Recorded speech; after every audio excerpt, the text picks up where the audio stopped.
Om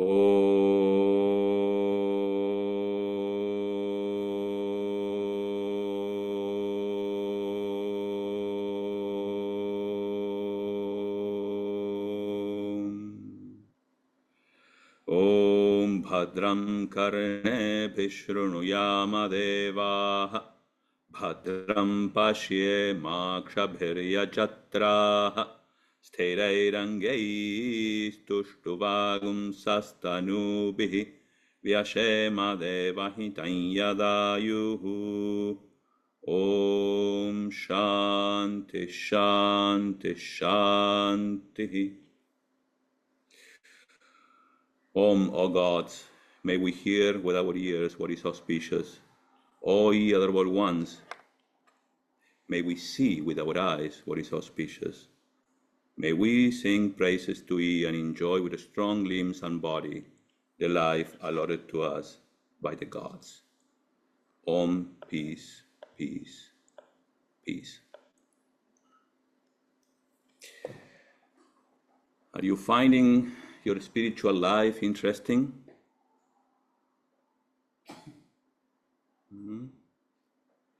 How important is your spiritual life to you? Do you remember the reasons why you embraced and you decided to center your life, what we call God, in something higher than you? You still remember? Sometimes we seem to forget, right? And we seem to, to go on an automatic mode, auto mode, sort of. And let us be honest. Are we deeply, deeply interested in working with ourselves? Are we interested in putting an end to our sufferings and dependence? Do we still cling to things, people, circumstances we believe they will transform our lives once we own them? Do we still cling to things, people, circumstances we believe they will transform our lives once we own them? Do you know what you want? Because, as you know, we are nothing but wanting people. We want all the time.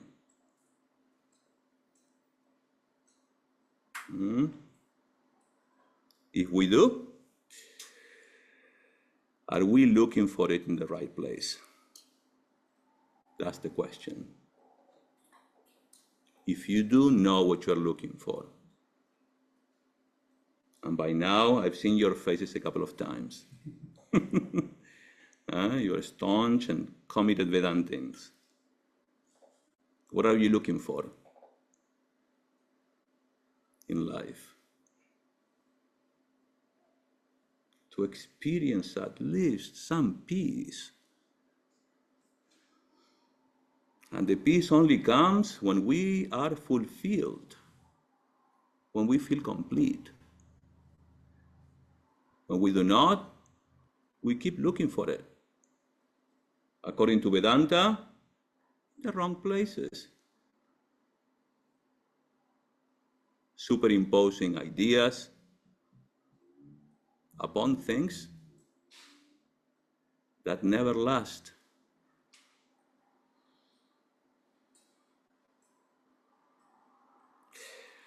Good morning, everyone. Good morning. And thank you for this warm welcome, as usual. The topic today is renewing our commitment. Do you think this commitment should be renewed? You bet. When? Every once in a while? Every month? Every year?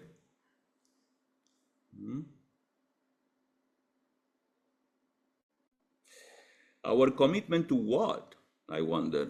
Our commitment to go to the gym every morning? Our commitment to lose weight? What kind of commitment? our commitment to our marriage.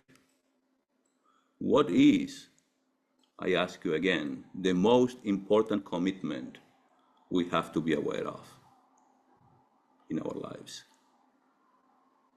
The most important commitment. If that is clear, then we need to be deeply, deeply interested in it. And that's the question. You cannot afford to get bored in your spiritual life. You cannot afford to get distracted. You can have your distractions based upon your decisions, not blindly.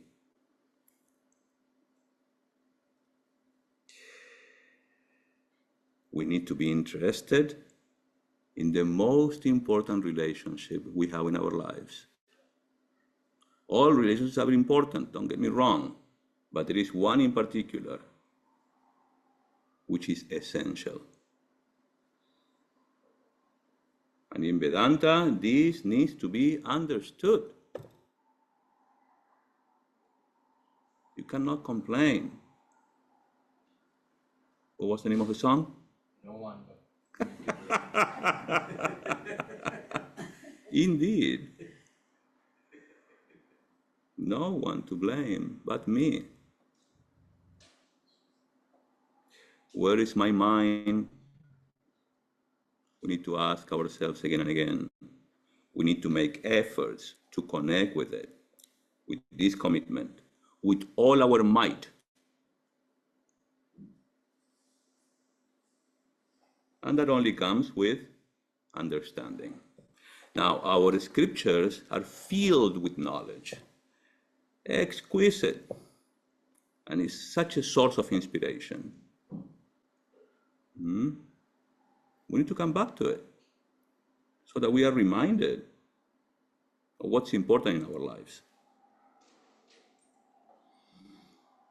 I gave a talk a few weeks ago on spiritual boredom, and I was inspired by that to talk about this. Because as I said before, we cannot afford to get bored in our spiritual life. And guess what? It happens when we get distracted,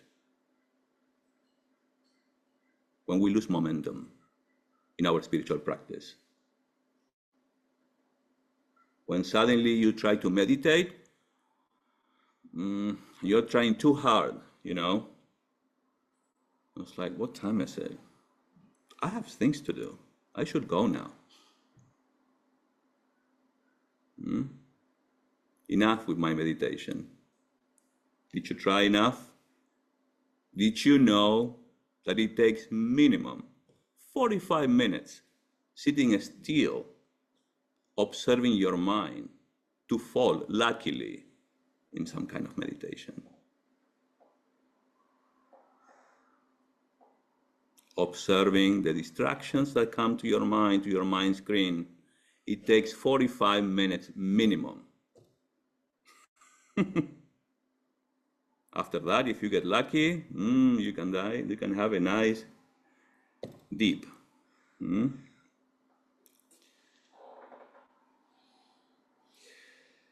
is a saying, a quote by Blaise Pascal. He was a philosopher that I really liked it.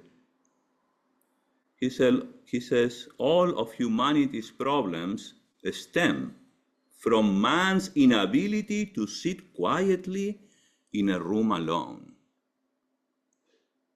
Did you hear about this? All humanity's problems stem from man's inability to sit quietly in a room alone. Close your eyes and imagine yourself being in a room alone, quietly. What happens to you? You get?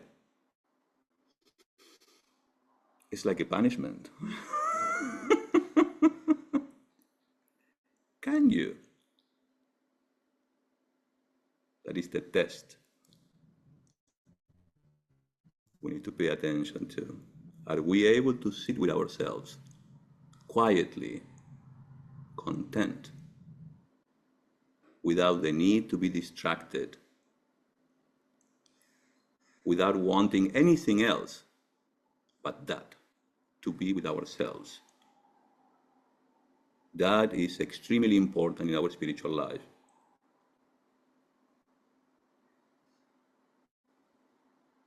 It's okay when you can sit with yourself along with something else that you love. Say, I have 2 dogs. I like to go to their kennel and just sit with them quietly, pet them, just hang out with them. With anything that you love, you feel okay. Your beloved, call it anything. Then when it comes to ourselves, we need to understand that we have to fall in love with ourselves, with our being. What gets in between? Our minds.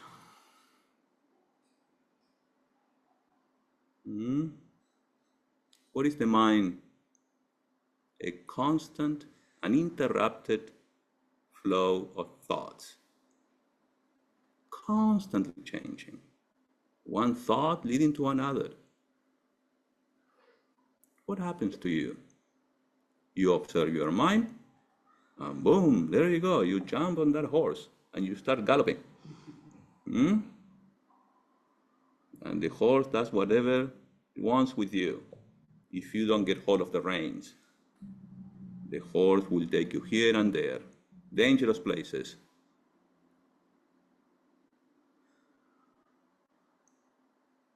So if we truly need to renew, pay attention to the most important commitment we have in our spiritual life, we need to pay attention to our minds. And I know, so Swami, mind is too complicated. I try to control my mind, right? Well, you can't control your mind. Get over it. Did you know that? We use that wording, right? Oh, to control the mind. You don't control the mind. You tame your mind by observing it, by analyzing, contemplating. That is the human capacity that we have to contemplate and observe how the mind works, understand how the mind works.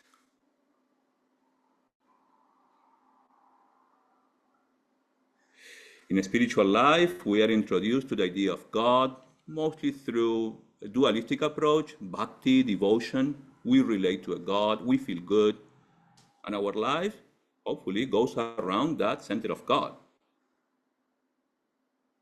With practices, rituals, coming to the monastery today, bringing your bodies here, paying attention. That itself is a spiritual practice centered in that idea, principle of God, which is excellent, primordial. However, do you really know what needs to be done? Do you really know what is not just the goal of your spiritual life? She seems to know. But also what needs to be done. Many people come to me, and I think I shared this with you before, say, Swami, everything sounds great, it's beautiful, I really like it. I don't know what to do. Meditate, what do I do? So we need some kind of a structure, some kind of guidance, right? And many of us who even are in this path for many years sometimes is not completely clear. Not that you don't know, but it's just that we do things mechanically. I'm not pointing to anybody. I may include myself too. Because this is natural. We seem to understand that somehow we have to have, a relationship with our inner self, what I call to have an inner life, right? But there are so many things that we need to do, apparently. We need to be good people, do good things, meditate, pray, go to church. And it seems to be too much sometimes. I just need to have a life too, right? Many people say, give me some time, I need to be with my family. So there is something that I believe needs to be understood when it comes to our spiritual life. What is that needs to be done? What are the means before us? Vedanta is extremely clear about when it comes to that, what we want in our lives, we will never find in the outside world, in the objects of the senses, in our relationships, in things, circumstances. The only way to find that peace is to go within. We seem to, okay, I get it. You go within. Are you going within? You know what, I need a guru, I need some guidance. Yes, the guru is there. We are in the 21st century, 2024. Sometimes to follow the ideal of having the guru, like Sri Ramakrishna right next to you, it's an ideal that it's difficult to get, at least in these days. But we have his teachings, we have him as a source of inspiration, as well as many other teachers. A spiritual teacher should give us guidance. We have so many personalities out there that serve the purpose of a teacher, a spiritual guide. Too many. Sometimes it's confusing. One day you come here, another day you go to somewhere else.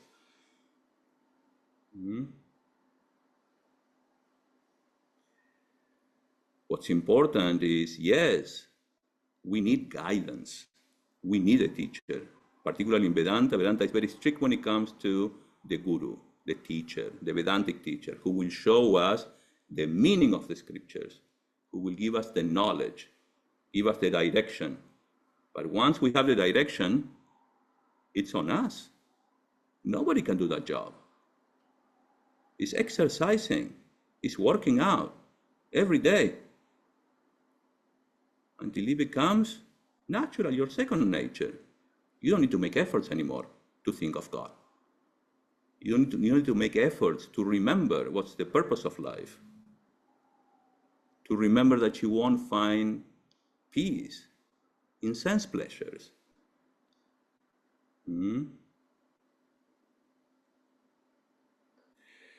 So I'd like to focus on the need to understand what are the means to achieve that kind of connection with ourselves, and what are the means to have an inner life. In the Bhagavad Gita, chapter number 6, verse number 35, the Lord says, Shri Krishna admits the nature of the mind. The nature of the mind. He says, yes, Arjuna, I understand how the mind is. I know. He also says, I know what to do. I'm going to tell you what to do in order to tame the mind. Shri Bhagavan Uvacha Asamshayam Mahabaho Mano Durnigraham Chalam Abhyasena tu Kaunteya Vairagyena Chagruhyate. This is a very important verse.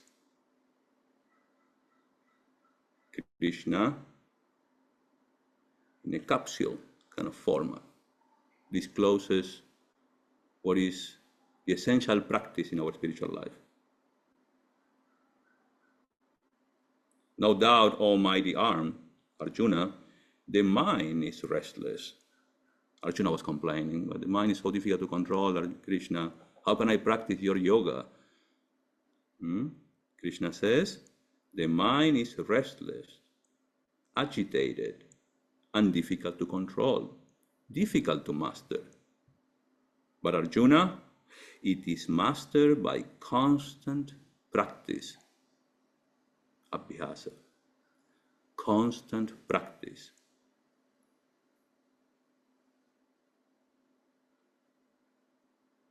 Just like when you want to get fit physically, you have to show up at the gym every day to work out. Practice, practice, practice. Until you start loving it. Your muscles, your body demands that you connect with that. In our bodies, it comes as the flow of your blood. In our spiritual life, is the taste of the bliss within. Once we get it, we want more.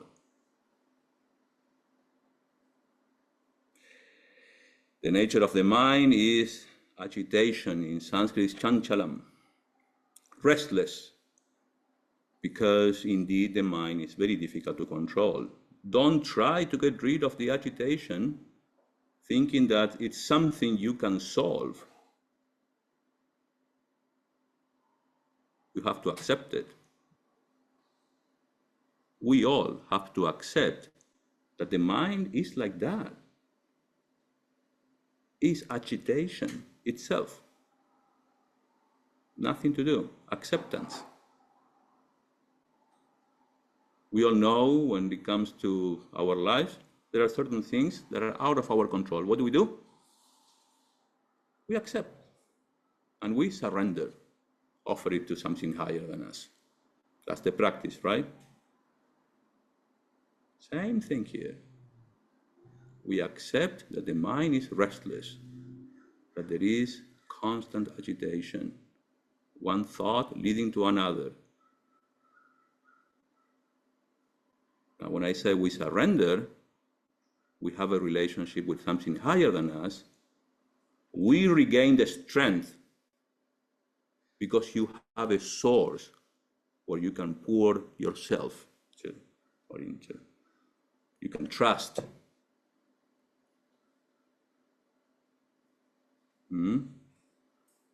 That is the higher power, the totality or the idea of the principle of God.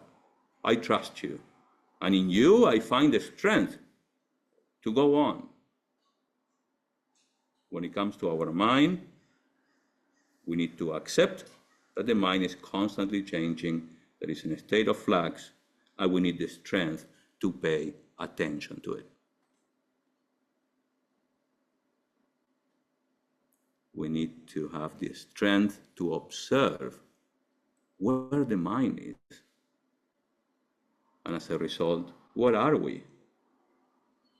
Because if we follow our mind, that's where we are.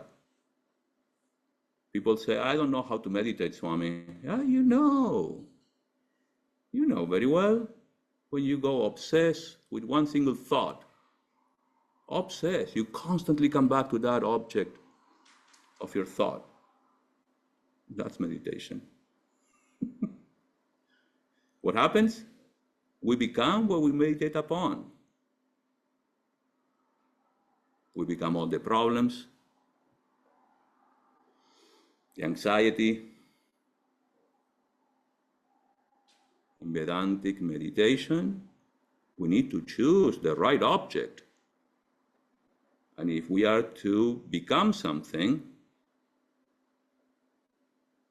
we have to become the highest. Therefore, we embrace the idea, the principle of God, as our object of meditation.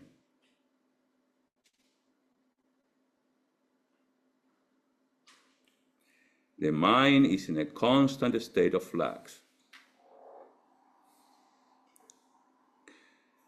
The mind must change.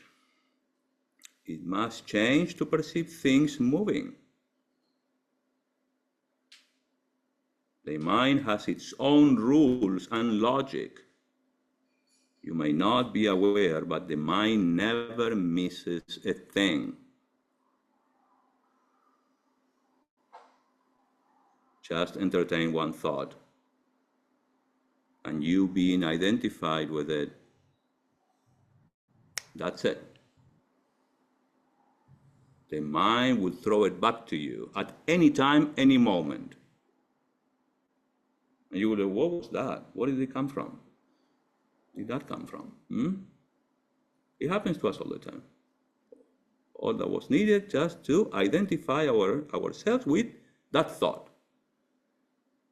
When it comes to identification, what needs to be present? Your interest. You found somehow something interesting. And you follow it. Oh, that's interesting.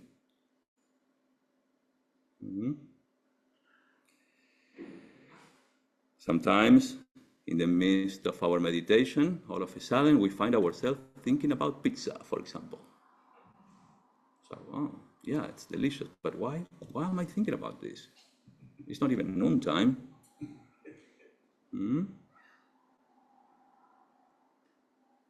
There must be a logic behind. I have to learn to discover the distance between who I am, myself, and the mind. Who am I? I am nothing but the observer. This is not just theory. You know you are the observer. You know you are the witness of the changes in your mind. You can almost see them on your mind screen. You are always the light behind, always present. The real self is the witness, the constant, permanent observer. It is the observer somehow that takes the shape of the mind.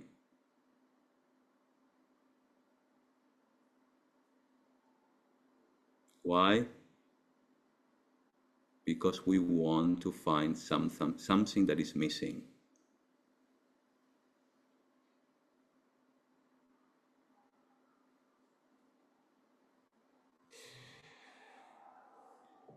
You know that in Vedanta, the goal is to unite.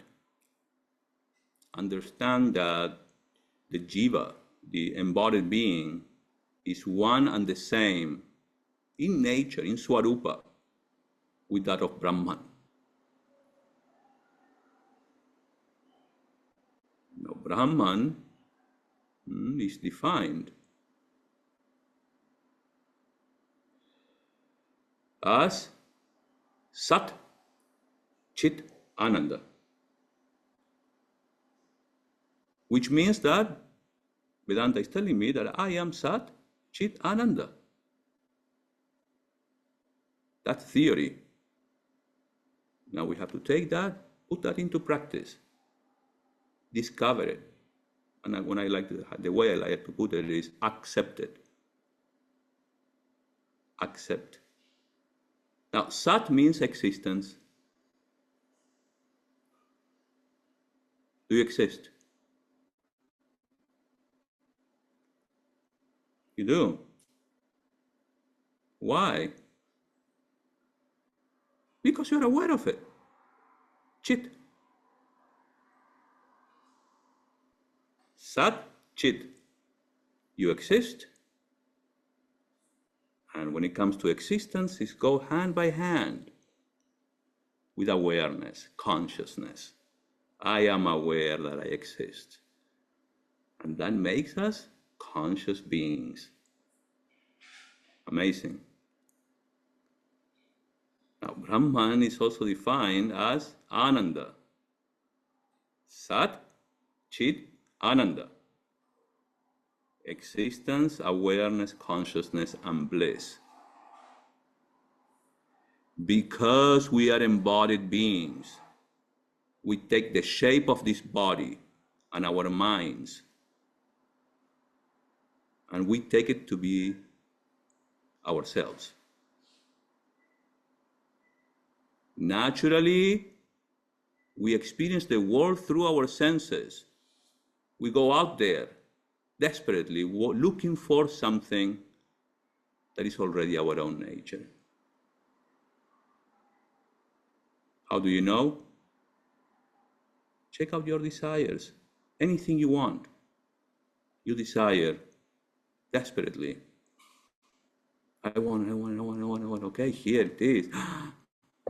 What do you experience? A moment of bliss, a moment of peace. Does it last? Because it's dependent. It depends upon something that is naturally changing, that tell us that we are desperately looking for fulfillment in the wrong place. And this is something that Vedanta demands we understand. We are addicted to bliss. And unfortunately, we should superimpose that upon sense objects. Wrong. Just being with ourselves is enough. Being with ourselves, sitting in an empty room, should be enough.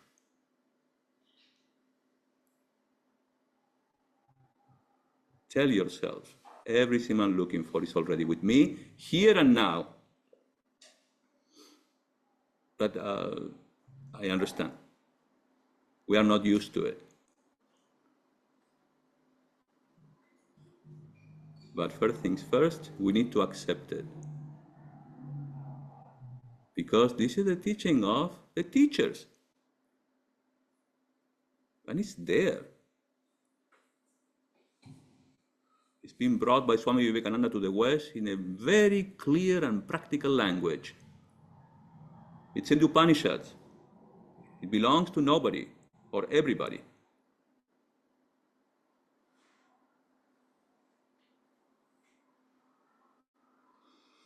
The mind goes everywhere purely due to lack of interest.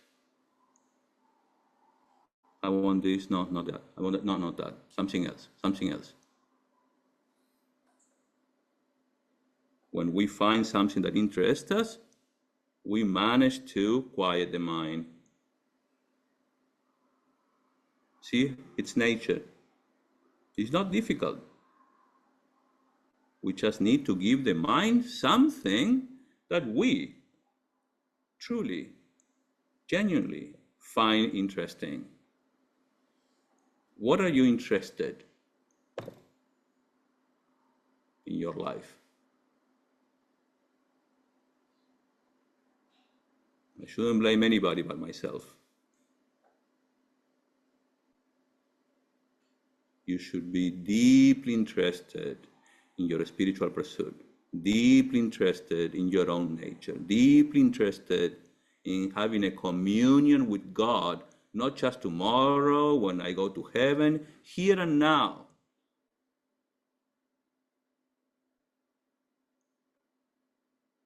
The retreat, take a moment, 5 minutes, sit there quietly, accept yourself. Boom. You have your retreat with yourself. No pun intended. I mean, Maharaj just came back. He was telling me, how tired he was. He spent a couple of days, no, a week. 4.5-day retreat. 4.5-day retreat. Yeah. Planning. Yeah, so a lot of tension suddenly released. But what needs to be understood is that you can have your retreat at home.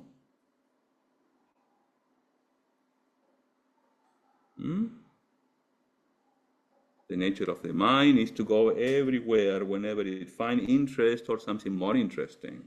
Therefore, without you trying to dwell upon anything in particular, the mind naturally will go towards the object that it finds more interesting, without you trying to dwell or sit the mind in anything in particular. So it's on me. Oh, but do we have free will? Yes, you have the power to decide.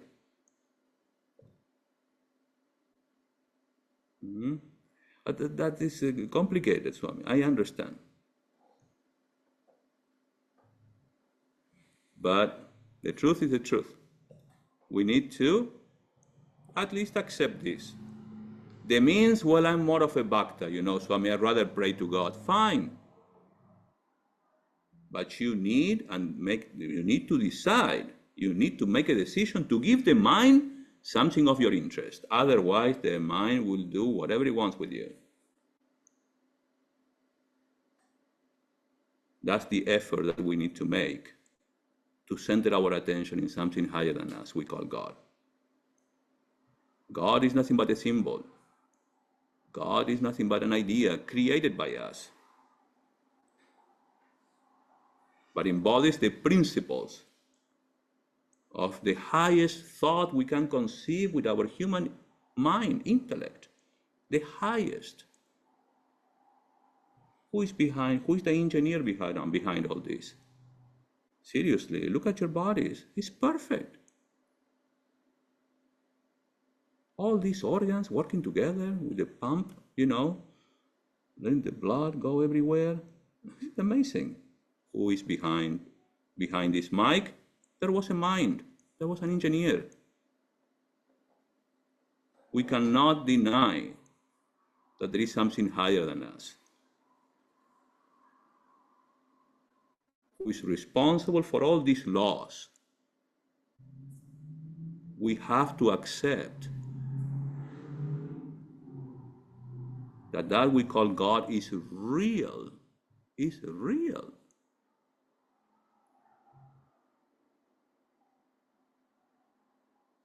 And our duty is to connect with him or her, to have a constant communion, a constant, uninterrupted relationship. That's how we keep our minds centered upon something, interested, busy. But sometimes, I'm bored, Swami. I don't know. No. You need to sit down. What do I want? You need to be honest with yourself. What am I looking for? What do I want, really, truly? It's here and now with myself.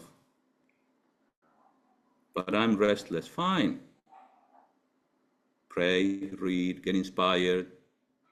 Do something to stay in sattva guna. Sattva means light, clarity. You make the right decisions, but you have a purpose. You have a goal, and it's daily. It's daily. Renewing our commitment is not every once in a while. It's daily, my friends. Thus, day by day, says Swami Dhyanayogananda, until karma's power is spent. Karma's power is spent. We don't know why we are here. All we know, those who are interested, and I hope all of you are here now, as they say, you showed up.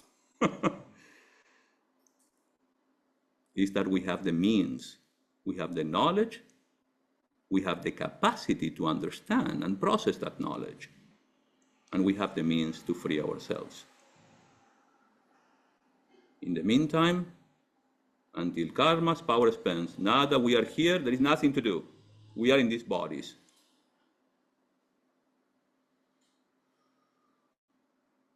But I don't like it. Accept it. Hey, when you are dreaming, even though you are dreaming, it lasts for some time, right? You may not like the dream, but the dream will come to an end. In the same way, this dream does not last just 1 hour. It lasts a couple of years, decades. But it will surely come to an end. And for that moment, we have to be ready. We cannot cling to these bodies, to these minds, to this idea or imposition, superimposition that we are going to find fulfillment in the world. You are fulfilled already. Our job is to remove the obstacles. We call that ignorance.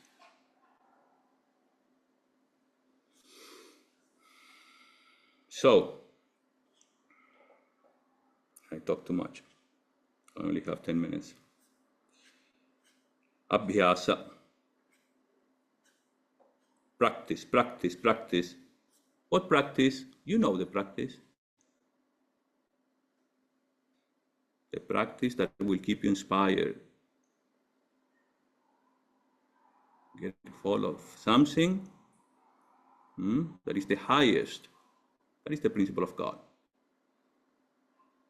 And relate to it. Take care of that relationship daily in the form of meditation, prayer, constant, uninterrupted conversation with the divine. You know prayer is powerful, right? You need to know that.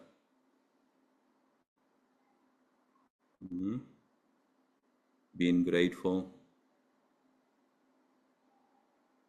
Constant interrupted prayer. At the same time, we need to stay alert. And this is probably the part where many of us, sometimes we get a little lazy and we lose momentum.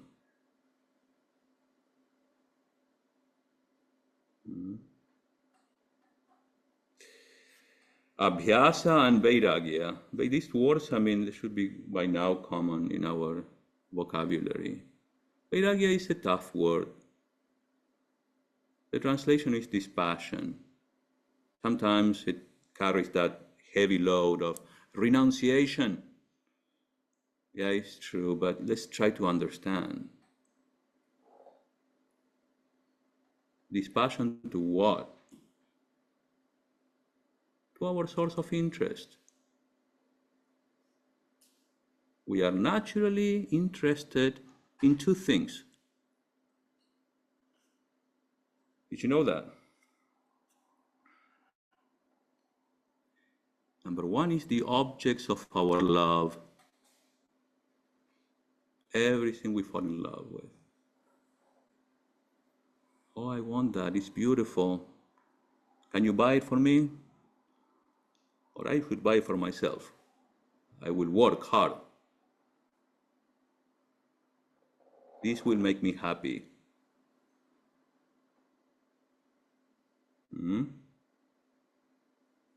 That is called adhyasa. Superimposition. You superimpose a reality that is not there upon something that is not there. It's like a dream, a fantasy. I'm sorry if I'm too hard. You think and believe that that will fulfill you, but at least it will give me some happiness. It will come to an end. You will be in trouble again. Shankaracharya says we need to understand the limitations of the objects. The limitations of the sense objects. By sense object, I don't mean just an object. Relationships. Everything in the world that is in constant state of flux, the mind.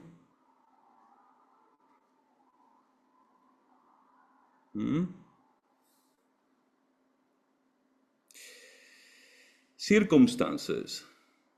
So we need to understand that fantasy superimposition won't last.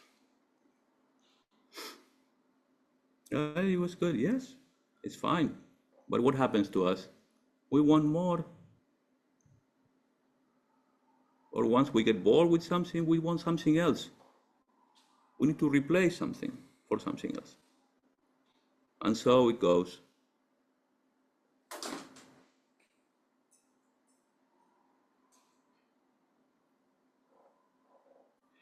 When it comes to the so-called word dispassion, vairagya, this is what it means. Seeing, analyzing, contemplated upon the limitations of the object. What do I want that I will find there? Will that fulfill me? For the time being, it will never be enough. That's a hell. Kind of. But this is where we are. So, it's a must. There is no way out. Vedanta is very clear when it comes to that. We need to understand that the only source of fulfillment is to be able to sit with ourselves in an empty room and be happy and content and fulfilled. When we make contact with our inner being, which is enough. It's also in the scriptures. All over the scriptures it is said, the man of steady wisdom, the wise person, doesn't need to fulfill himself with external objects. He is enough with his self, capital self. That's where we want to go. And that demands commitment. So every time you lose momentum in your spiritual life, ask yourself, what am I looking for? What do I want? I need to be able to sit with myself. What do I need to do? Keep practicing. Many people come to me and say, hey, Swami, I don't know how to be disciplined. Just do it. Look, there's nothing to, just do the thing. Sit down with yourself, repeat the name of God, constant prayer. I was introduced to God in the Catholic Church. And I used to love doing the rosary. It's like the mantra repetition, it's like a formula. You keep connecting with, in this case, Virgin Mary. And you kind of fall into some kind of trance, what is just between you and the ultimate. We need that space. With practice, we give the mind a predictable field of interest. Otherwise, the mind will find its own place, its own source of interest. A predictable field of interest. We need to allow the mind to go crazy for God, for the idea of God. That is the only thing that is allowed to want. Want that will make you free. That is the principle of God, and we need to relate to it all the time, 24/7, even when you sleep.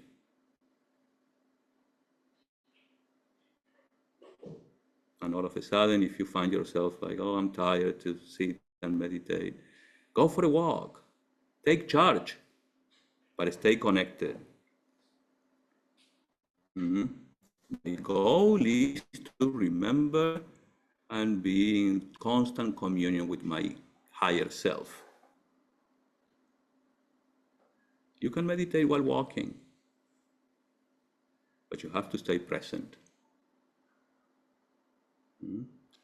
Renewing our commitment is a must. And we need to do that every single day of our lives. No excuses.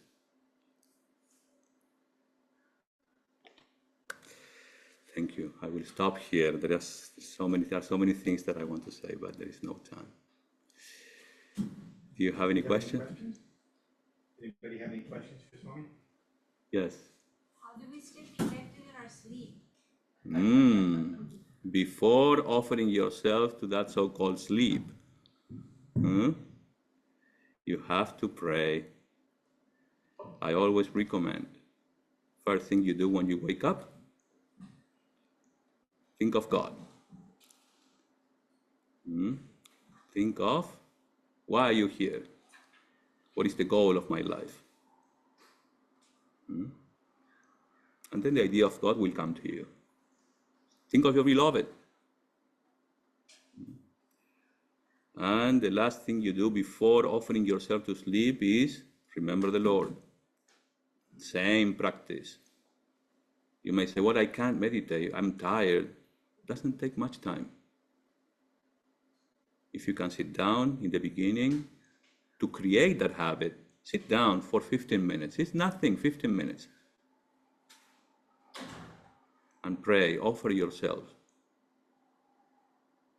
You will see what happens. Even during your sleep, you will find yourself contemplating upon this truth.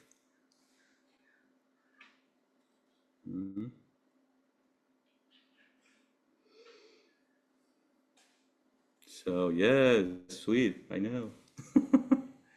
Any other question? Sure. My other might, so I'll just project, I suppose. I've heard in both monasteries and also just among fellow householders, there's an expression of the grind, which is when you keep the sadhana up, but the ananda component isn't there. It's just like, scraping at the cell wall. Gets dry, yeah, I heard that, yeah. And at that point, it seems like the renewal of the commitment is kind of dry as well. So how do you keep up enthusiasm for I know it's a meta question, but for the renewal of the commitment, so that it's actually a renewal?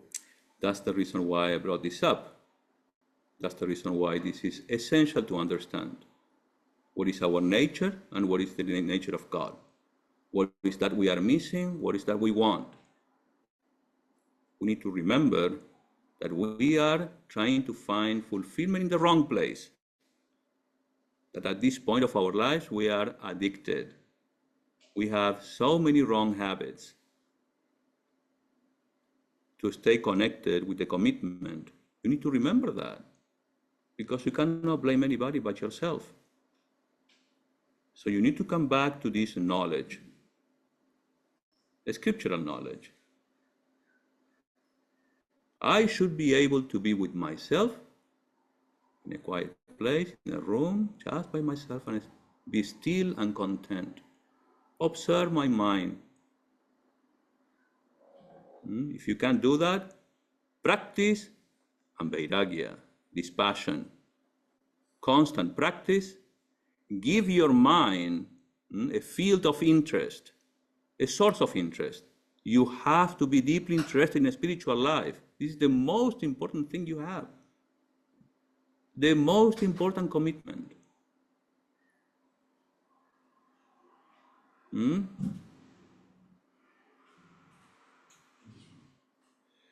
When it comes to, I did not say this, but there is another pair of objects, if I may talk it like that we also find interest in our lives. One is the objects of love, to which we get attached to. And for that, we have to practice this sort of vairagya. Try to analyze and remember the limitations of the objects. The limitations, they have a beginning and they have an end. For things of our love, What is the other things we are interested? The things of our pain, the things of pain that give us pain, frustrations, attachments. And for that, practice is the prescription. You have to resort to something higher than you and offer everything to that.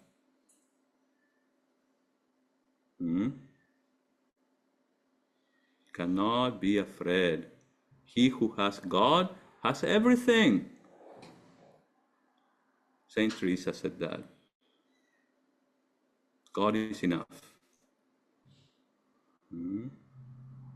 So the prescription is practice, practice, practice, practice. That we deal with the source of pain. And vairagya, this passion. Remember the limitations of the objects of your love. So that you resort to the only source of bliss that is within you already, that's it. You don't need to go anywhere.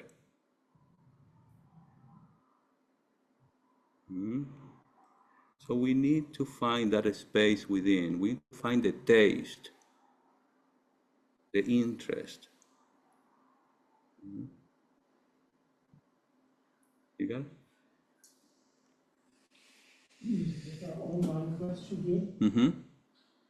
Do you have any specific tips for the elderly spiritual aspirants who are more vulnerable to losing motivation, mainly because of the great bodily demands with aging and disease? Oh, yes. Look, we all have our emotional constitution.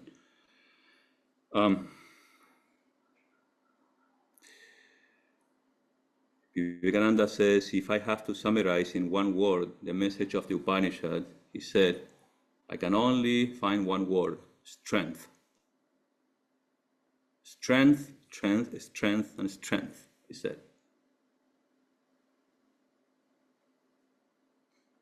To practice and observe your mind and the limitations of the object in the form of vairagya. Vairagya is also called objectivity. Now, for somebody, who is like, I'm too old for this, which is, you are never too old. It's not a matter of age. Just get hold of your emotional constitution. That is the easiest path. Just fall in love with God. Constant prayer. Constant ritual. As a means to connect with that reality. That is the easiest path. But truly speaking, sometimes I'm a little criticized because I say, "Oh, Swami, you talk so, so harsh." Well, my friends, because he's one of sand, and it takes another one of what is that? That powder that we need to make the cement. The mix. Yeah. Yes. So both needs to be together to create that structure. So on one hand, we have our emotional constitution. Sri Ramakrishna says that is the easiest path in this Kali Yuga. But the scriptures and all the teachers say that we also need to understand and use our intellect. Once we understand, we can commit to a path of devotion, so that it's not blind. See, most of us, we relate to God through devotion, dualistically, but out of fear. Vedanta demands that bhakti, devotion, needs to be understood. It is my choice to use my emotional constitution to relate to God, to fall in love with God, to sing the name of God 24/7. Why not? You stay connected, you stay inspired. So my recommendation is stop thinking, just relate to God and fall in love and enjoy His presence. One of the things that I found in Vedanta is that we have all the answers, really. All the answers. We cannot really complain about. We have everything in our hands. We even have a model of creation, how everything came to be. It's beautiful. Now, Sri Ramakrishna says, so there is no time, no? So get hold of bhakti, get hold of bhakti. That is the easiest path. I am a Swami who believes that both need to be present, the understanding and the need of bhakti. You need to be a devotee. A devotee is a committed person, a deeply committed person. You devote yourself, right? When you devote to some kind of goal, you are deeply committed to it. So we need to be true devotees. All right?